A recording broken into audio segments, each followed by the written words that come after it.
Стрелковый тир лицея номер 7 – единственное в казачьей столице пришкольное учреждение для уроков по стрельбе. Много лет здесь велась подготовка школьников к масштабным городским мероприятиям. А ну-ка, парни, соревнованиям по стрельбе из пневматического оружия. Сейчас из-за необходимости проведения ремонтных работ одно из любимых мест школьников закрыто на реконструкцию. В этом году почти пришел в негодность школьный тир, потому что стали разрушаться конструкции, основные несущие стены.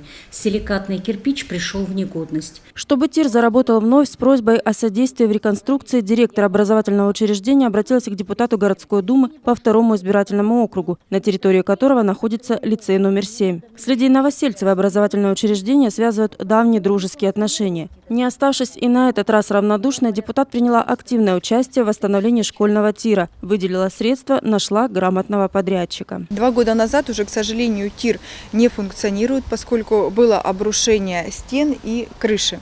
В этом году, мы знаем, исполняется юбилей 7-го лицея, 50 лет со дня основания.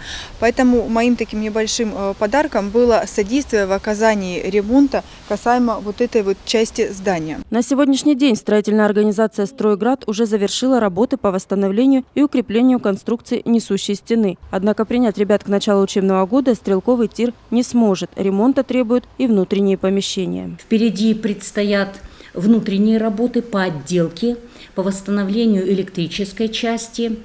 Часть пола там пришла в негодность. 300 тысяч рублей. В эту сумму обойдутся ремонтно-восстановительные работы в единственном в казачьей столице школьном тире. Десятками лет в нем шла начальная военная подготовка учащихся. Сейчас в нем готовятся к соревнованиям учащиеся всех городских школ. А потому помочь ребятам в развитии полезных навыков и возвращению увлекательных занятий по стрельбе – задача каждого новочеркасца. Надеюсь, что совместными усилиями и депутатского корпуса, и жителей, и администрации города мы поможем реализовать наш задуманный план, и тир в следующем году у нас будет работать, функционировать и принимать ребят с разных школ города. В ближайшее время ремонтные работы будут продолжены, а потому есть большая вероятность, что подготовка школьников к следующим соревнованиям будет проходить уже на базе полностью восстановленного тира. Татьяна Точасова, Евгений Жицкий, Новочеркасск. Новости.